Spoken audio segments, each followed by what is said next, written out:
Alhamdulillah, alhamdulillahilladzi arsala rasulahu bil huda wa dinil haq liyudhhirahu 'ala dini kulli wa kafa billahi syahida.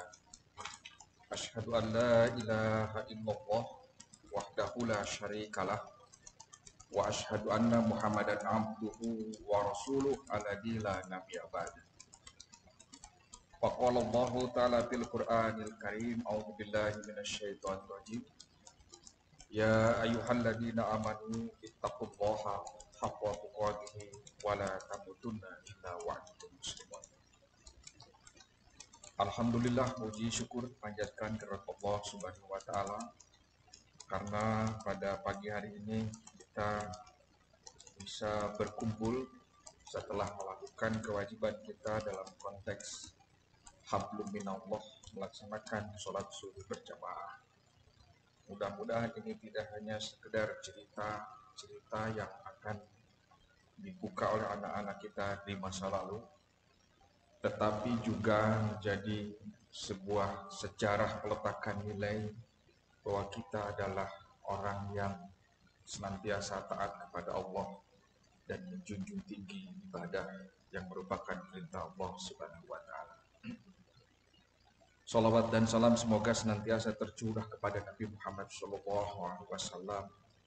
Nabi terakhir, Rasul penutup yang telah membawa umat manusia menuju kemerdekaan dari alam jahiliyah, kebodohan menuju cahaya Islam, hidayatuddin.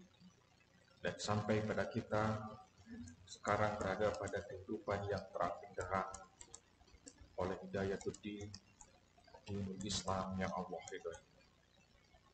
Pada kesempatan pagi hari ini, izinkanlah saya membuka kembali hal-hal yang mungkin terlupakan, istilah-istilah penyakit parasit akidah yang mungkin saja kita lupakan karena sudah tidak zaman, sudah tidak musim, tetapi mungkin bisa dihadirkan dalam reaktualisasi kesyirikan pada Allah Subhanahu wa taala.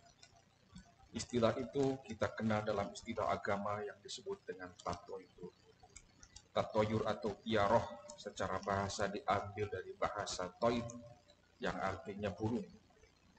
Istilah tatoyur lazim di masyarakat Islam adalah sebagai kabar buruk atau kabar yang tidak jelas sumbernya atau bahkan tidak jelas kebenarannya. Tatoyur secara istilah diartikan menganggap adanya kesialan karena adanya sesuatu.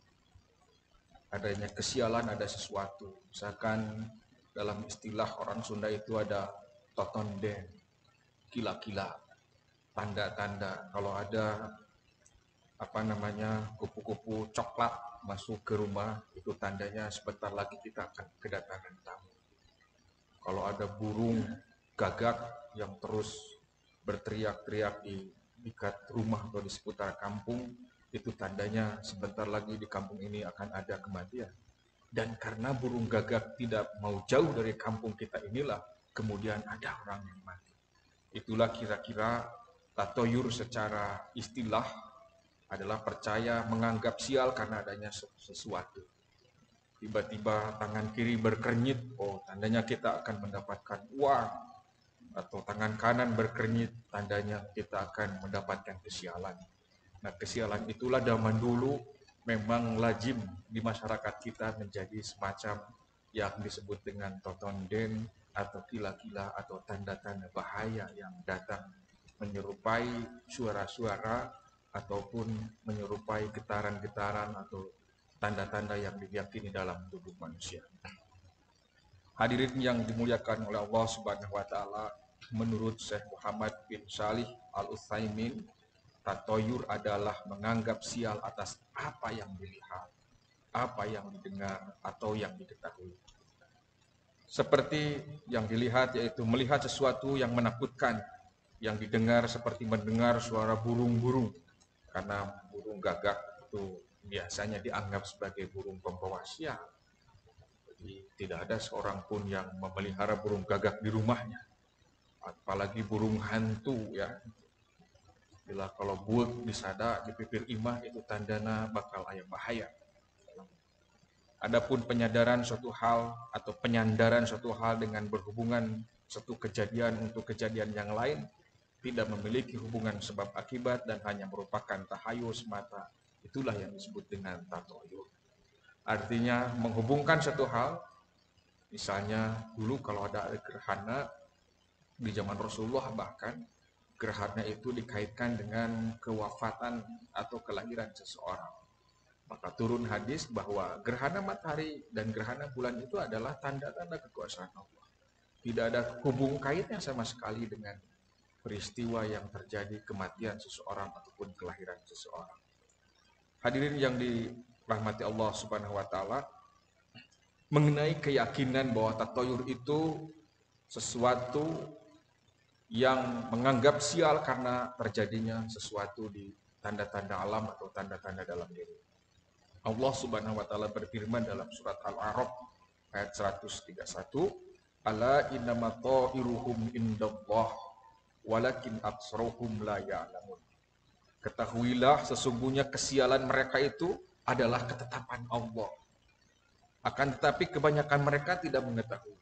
Kesialan yang dianggap oleh mereka disebabkan oleh suaraan, oleh gerakan badan tanpa disadari begitu, itu sebetulnya dinasah atau diberikan argumentasi yang menghapus keyakinan itu oleh Allah di dalam Quran surat Al-A'raf 131, "Ala innama ta'iruhum indallah."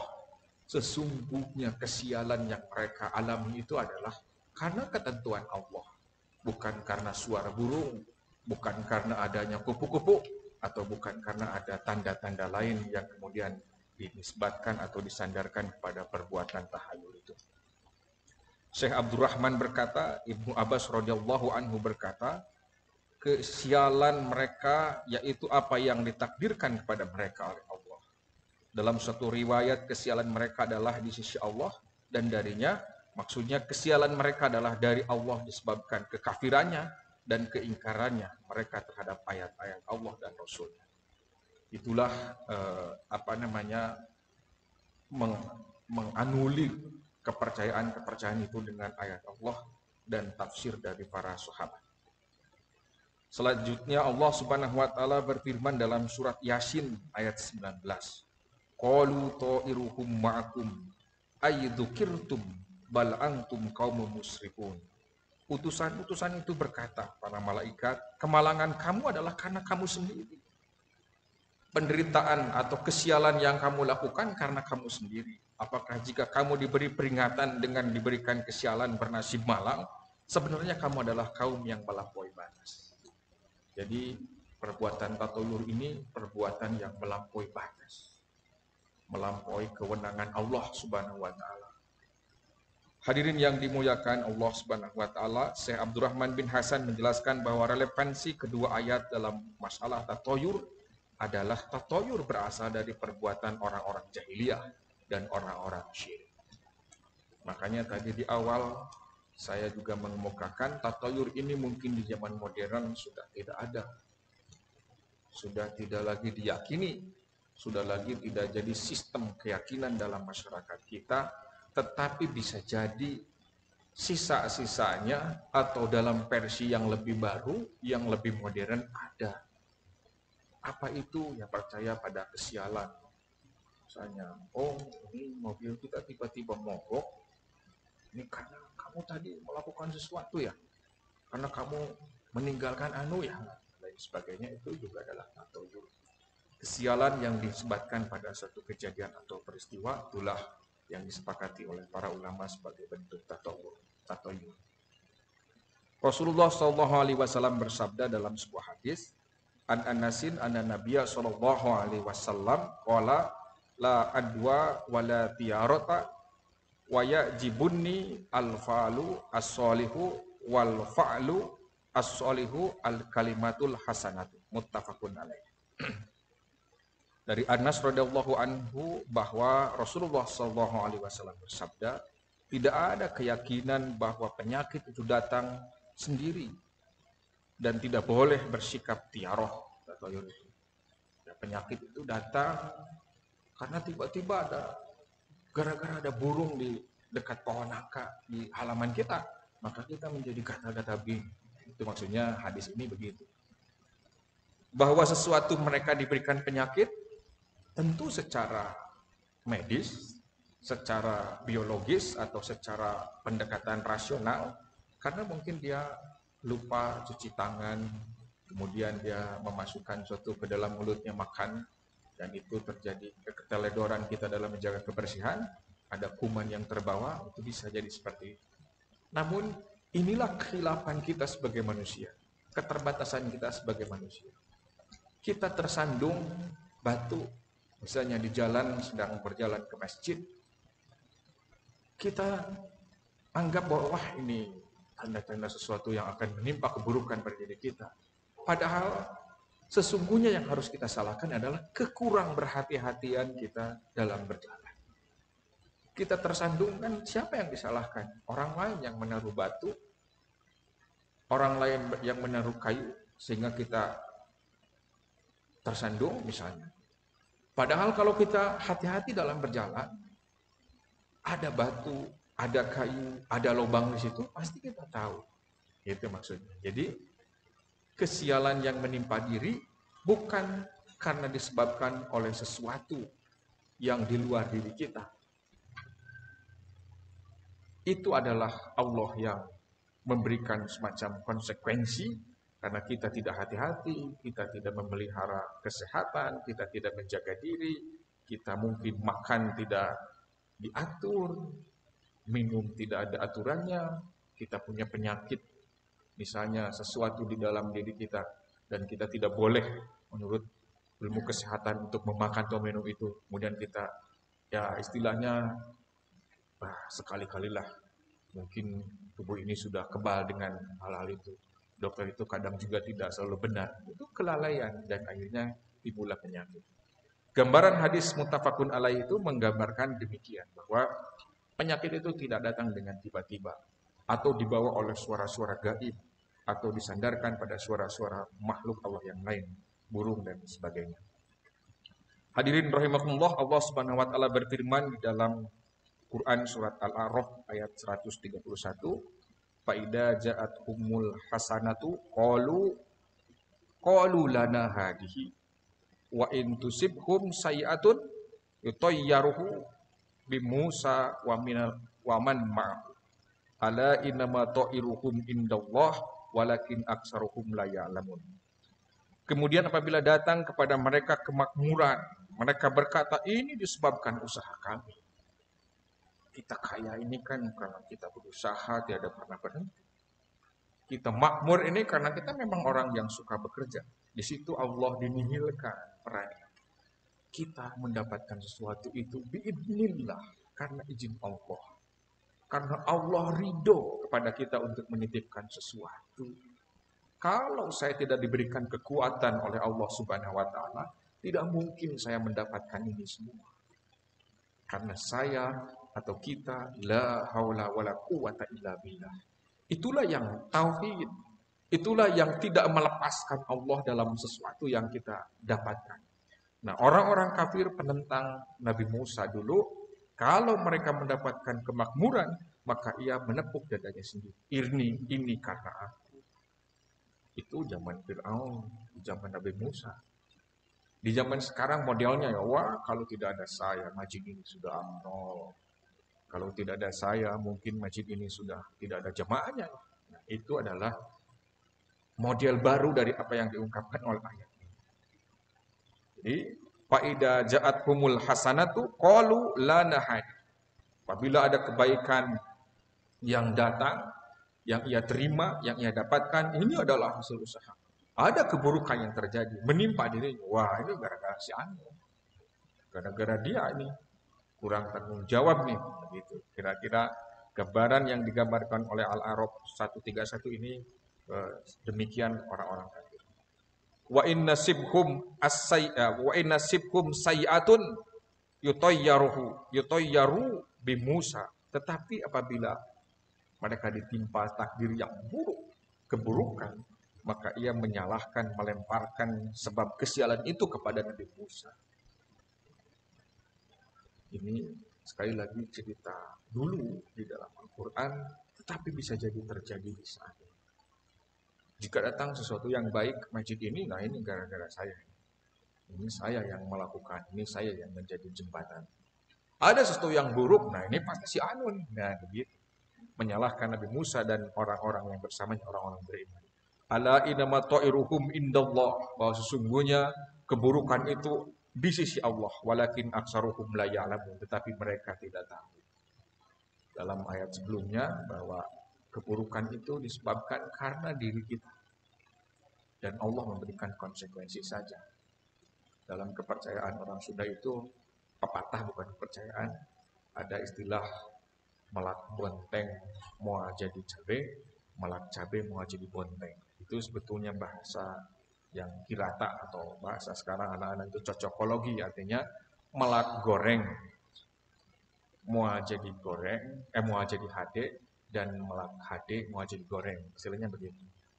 Menanam kebaikan tentu tidak akan berbuah keburukan, dan menanam keburukan juga semestinya tidak akan berbuah kebaikan. Hadirin bapak-bapak dan ibu yang dirahmati Allah Subhanahu wa taala, Ibnu Jarir atau Bari dalam tafsirnya mengatakan bahwa Allah Subhanahu wa taala telah menceritakan bahwa apabila pengikut Firaun mendapatkan keselamatan, kesuburan, keuntungan, kemakmuran dan banyak rezeki yang melimpah serta menemukan kesenangan duniawi, mereka mengatakan kami memang lebih pantas mendapatkan semua ini. Ini gara-gara Musa ini di kampung ini jadi sial begini. Sebelum ada Musa dan teman-temannya itu, kami di sini selalu makmur, tentram, rukun, aman, dan lain sebagainya, hal-hal yang baik. Tetapi ketika ada keburukan itu begitu. Ada kebaikan, nah, kalau tidak ada saya ini, artinya menihilkan peran Allah di dalam mendapatkan kesenangan dan kebahagiaan.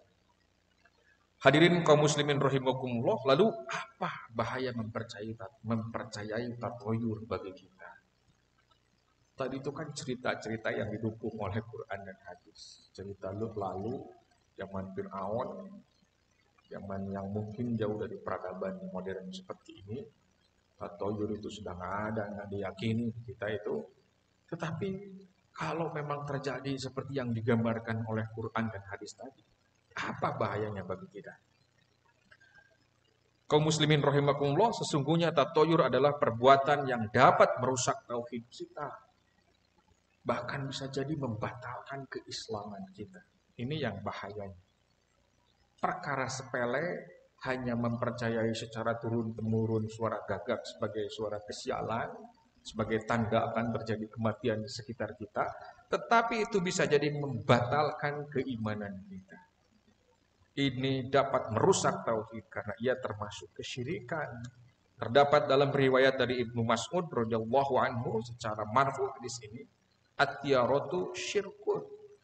At-tiyaratu syirkun wa ma mina ila walakinnal lahdha yudhibuhu bitawakkul. Hadirin yang dimuliakan Allah Subhanahu wa taala, dalam hadis ini at-tiyaratu syirkun, tatoyur adalah kesyirikan. Disebut lagi diulang, at-tiyaratu syirkun. Tatoyur ini kesyirikan. Wa ma mina illa, dan tidak ada seorang pun dari kita kecuali terjadi dalam dirinya suatu dari hal itu, tatoyur atau keburukan atau kesialan yang disebabkan. Walakinallahu yudhibuhu bitawakkul, akan tetapi Allah menghilangkan dengan tawakal. Artinya tatoyur itu bisa hilang dengan tawakal.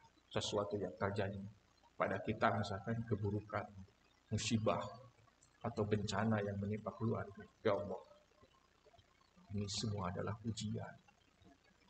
Karena saya dan keluarga sedang meningkatkan iman.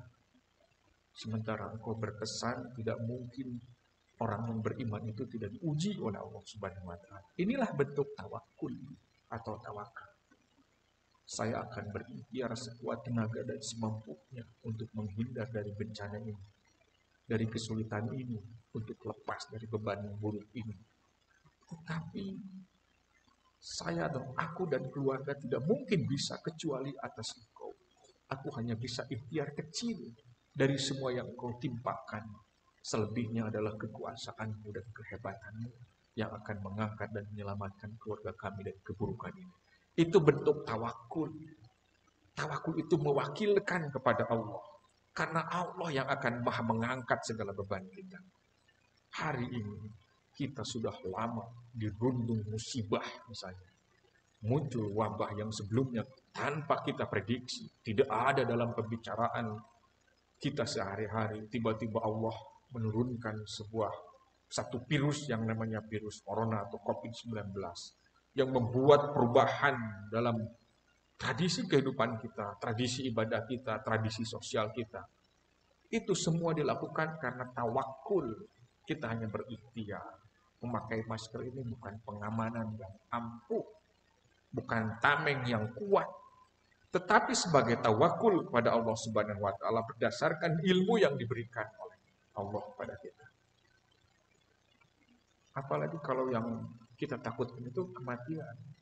Seberapa kuat pun kita membuat peti dari kaca, dari besi untuk menghindari kematian, tidak, apalagi sedar masker dari kertas ini, dari kain ini.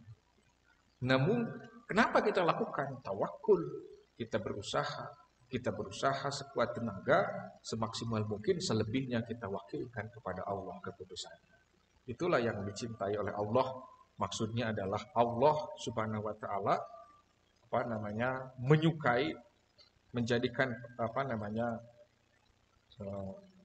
Allah menghilangkan tatoyur itu atau menyalahkan sesuatu itu, nemlehkeun kabatur itu dengan tawakal. Ini kita bertawakal saja. Kalaupun nanti Allah menentukan demikian, ya apa boleh buat. Kita semua tidak daya dan upaya. Hilanglah tatoyur. Tidak menyalahkan sesuatu. Wah, ini gara-gara anu, ini gara-gara anu, dan seterusnya. Hadirin yang dimuliakan Allah Subhanahu wa taala, tatoyur ini selain merupakan kesyirikan sebagaimana disebutkan dalam hadis di atas, orang yang melakukan tatoyur juga dikatakan oleh Nabi SAW sebagai bukan golongan dari umat Nabi SAW. Hal itu Rasulullah SAW sampaikan dalam hadis, laisa minna man tatoyyaru aw tutayyiru lahu. Bukan bagian dari orang yang melakukan bukan dari bagian dari kami. Laisa minna man tatoyyaru aw tutayyiru lahu. Bukan bagian dari kami orang yang melakukan tatoyur atau orang yang minta dilakukan tatoyur. Orang yang tatoyur itu apa? Tadi percaya pada suara-suara burung, pada tanda-tanda, pada kila-kila. Kemudian juga dia meramalkan sesuatu. Datang kepada orang yang dianggap pintar. Wah, Bapak, saya ini tadi mimpi demikian. Dan kemudian disusul itu kucing berantem tidak pernah berhenti di samping rumah saya. Ditambah lagi di sebelah belakang rumah saya itu burung gagak terus ini. Apa kira-kira gerangan keburukan yang akan terjadi pada keluarga saya? Dijawablah orang itu, ini adalah tanda-tanda bahaya, tanda-tanda kesialan, tanda-tanda keluargamu, maka siapkanlah segala sesuatu untuk menghadapi bahaya ini. Itulah yang minta ditatoyurkan itu begitu. Atau mereka berdiskusi, membenarkan sesuatu yang tatoyur. Setelah pulang berjamaah, ini tadi tiba-tiba suara tokek tidak pernah berhenti. Itu itu tandanya ada sesuatu yang datang. Itu kalau Allah menghendaki mungkin ada keluarga yang mati. Itu demikian. Itulah yang disebut dengan oleh Rasulullah, laisa minna man tatayyara aw tutayyiru lahu. Bukan dari golongan kami orang yang melakukan tatoyur dan juga yang minta ditatoyurkan. Minta penegasan atau justifikasi terhadap orang bahwa kita mendengar itu artinya ada bahaya ya. Oh iya. Hadirin yang dimuliakan Allah Subhanahu wa taala, maka dari itu kalau Rasulullah SAW sudah menyatakan laisa minna, artinya kita dipisah dari golongan Rasulullah. Auzubillahi min dzalik. Ini dipisah, dikeluarkan dari pengikut Rasulullah SAW. Ada hadis juga yang demikian, misalkan dalam hadis pernikahan, an-nikahu sunnati man rugiba an sunnati falaysa minni. Ini redaksinya berbeda. Nikah itu sunnahku. Barang siapa yang membenci sunnahku, yang tidak menyukai sunnahku, falaisa minni, maka dia bukan golonganku. Atau orang yang kemudian diusir oleh Rasulullah, barang siapa yang sudah mampu dan berkecupan untuk berkurban, falam yudohi, fala yaqrabanna musholana. Barang siapa yang sudah memiliki kecukupan untuk berkurban, tetapi tidak melakukan kurban, fala yaqrabanna musholana, maka jangan sekali-kali mendekat pada tempat sholatku. Itu usiran dari Rasulullah ketika kita tidak menapaki sunnah. Tempat sholat Rasulullah di mana? Di Mekah, bukan berarti ke Mekah. Ini masjid tempat sujud Rasulullah.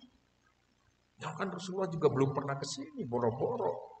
Rasulullah ada itu Masjid Al-Muslim belum berdiri, jauh-jauh. Nah begitu.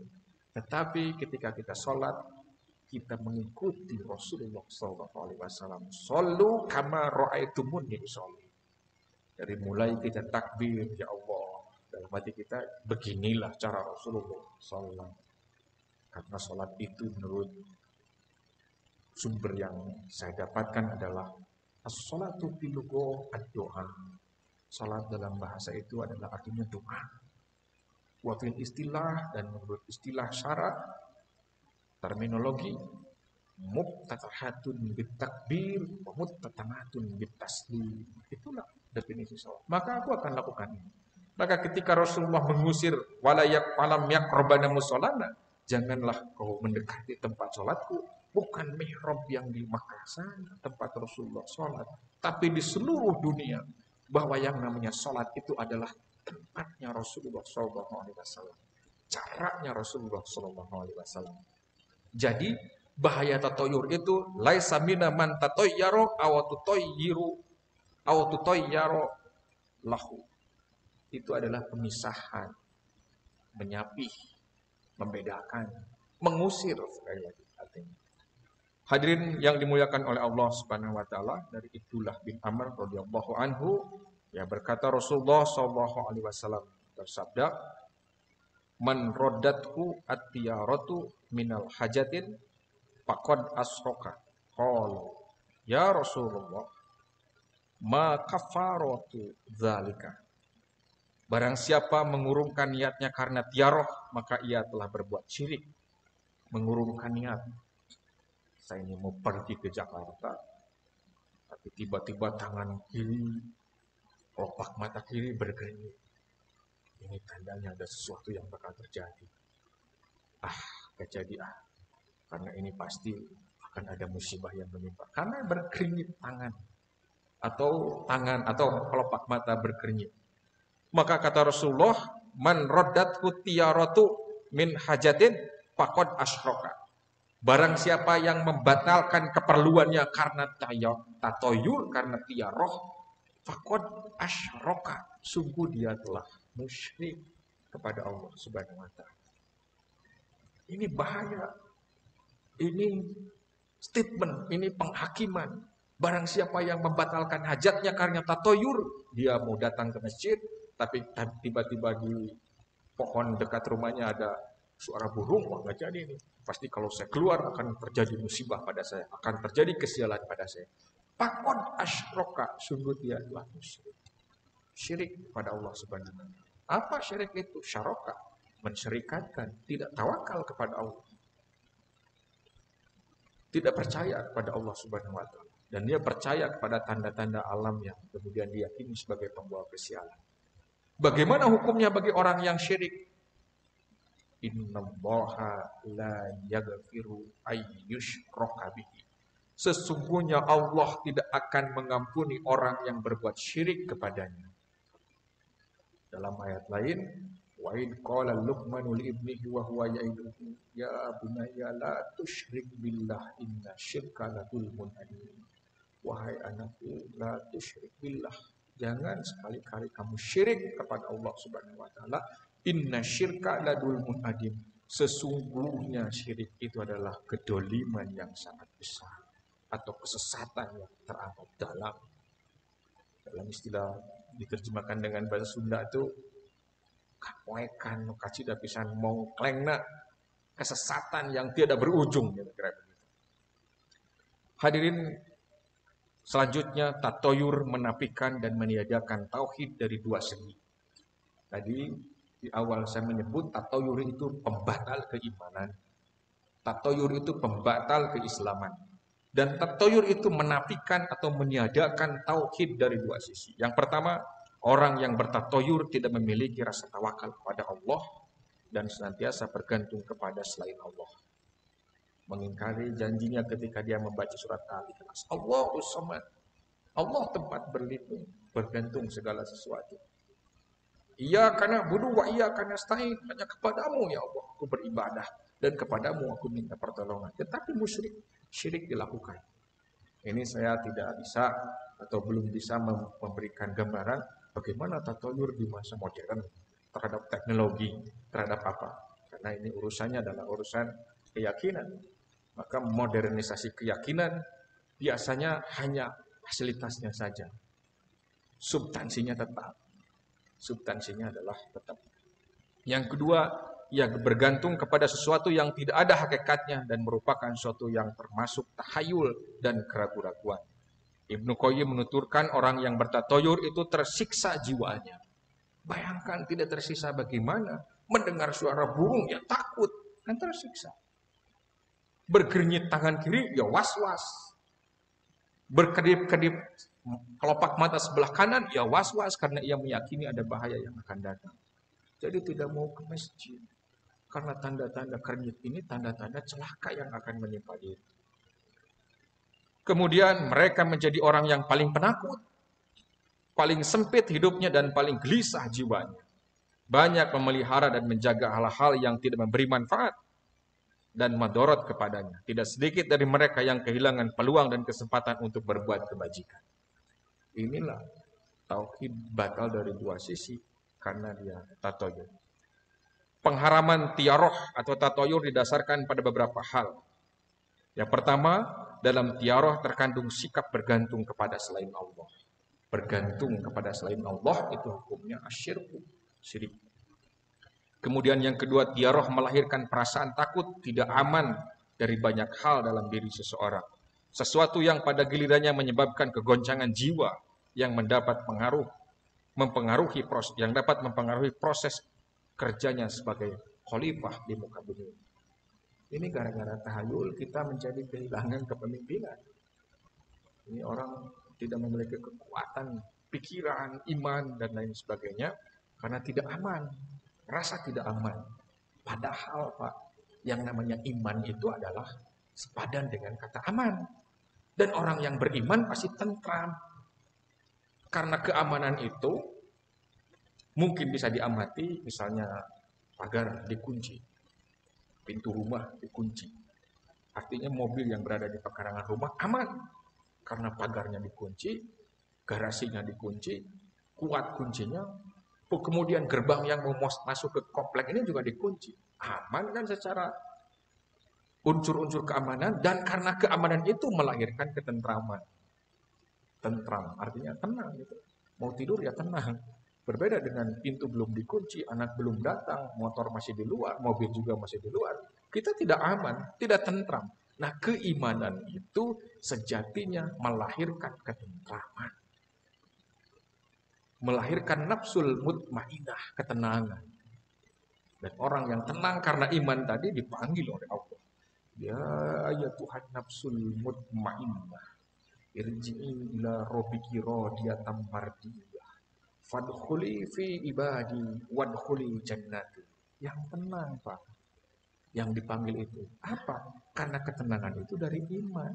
Ketenangan itu adalah konsekuensi logis dari iman. Ketentraman itu konsekuensi logis dari aman. Begitu kira-kira. Kemudian yang ketiga, tiaroh atau tatoyur membuka jalan menyebarkan khurafat dalam masyarakat dengan jalan memberikan kemampuan mendatangkan manfaat dan madorot atau mempengaruhi jalan hidup manusia kepada berbagai jenis makhluk. Karena kucing bertengkar di pinggir rumah, ini penyebab akan dapat rezeki. Hadirin, maka jika muncul rasa was-was dalam hati seseorang karena mendengar atau melihat sesuatu yang itu merupakan tatoyur, maka hendaklah ia mengucapkan doa kepada Allah Subhanahu wa taala untuk terhindar dari tatoyur itu Rasulullah SAW dalam hadis riwayat Abu Daud dengan sanad yang sahih mengajarkan kita doa. Allahumma la ya'ti bil hasanati ila anta wala yadfa'u sayyiati ila anta wala haula wala quwata illa bisika. Allahumma la ya'ti bi ihsanati. Ya Allah, tidak ada yang mendatangkan kebaikan kecuali Engkau. Ila anta wala yadfa'u sayyiati ila anta, dan juga tidak ada yang mendatangkan keburukan kecuali Engkau, dan tidak ada daya dan kekuatan kecuali dengan pertolongan, illa bisika, kecuali dengan kekuatan atau pertolongan. Ada pula riwayat hadis dari Ibnu Amr, barang siapa yang mengurungkan hajatnya karena tatoyur, maka ia benar-benar telah berbuat kemusyrikan. Mereka berkata, lalu apa yang dapat menghapus itu ya Rasulullah? Tadi dalam hadis tadi, bagaimana kifarat untuk itu? Qalu, mereka bertanya, ya Rasulullah, ma kafaratu zalik?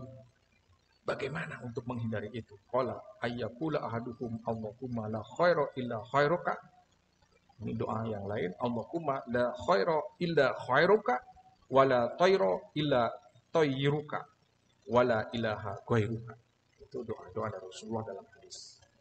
Kemudian Allahumma la khairu illa khairuka tadi wala tayra illa tayruka. Ya Allah, tidak ada kebaikan kecuali kebaikanmu, dan tidak ada kesialan kecuali kesialan dari Engkau, yang tidak ada ilah selain Engkau. Itulah doa untuk menghindarkan diri tatahur itu, ternyata isinya menguatkan tauhid. Kalau tauhidnya kuat, mana ada tatayur yang mempan mengganggu keyakinan kita. Maka ketemu dari pernyataan tadi, dari hadis tadi, bahwa tatayur itu dapat membatalkan tauhid, dapat membatalkan iman, dapat membatalkan Islam. Persoalan sepele terjadi di mana-mana, membudaya dalam masyarakat kita, tapi dapat membatalkan iman dan tauhid kita. Alhamdulillah.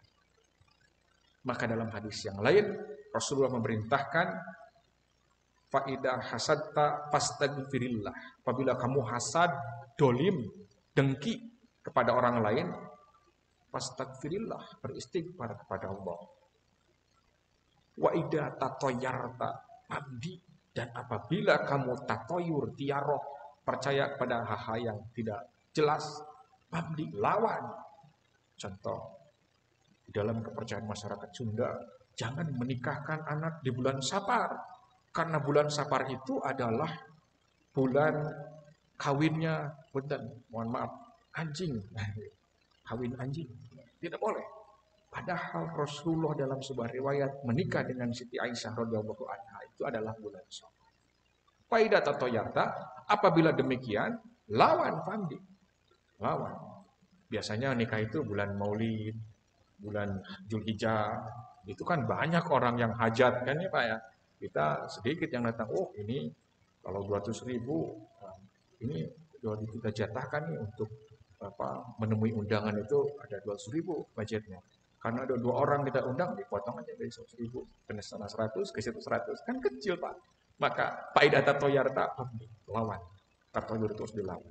Wah, ini ada burung gagak, oh mungkin dia lewat ke sini. Mudah-mudahan jadi keberkahan. Karena pohon nangka kita dihinggapi burung gagak makhluk Allah, yang mungkin dia sedang tersesat. Begitu aja. Pamdi, lawan. Faidah tatoyarta, pamdi. Karena tatoyur itu asyirku.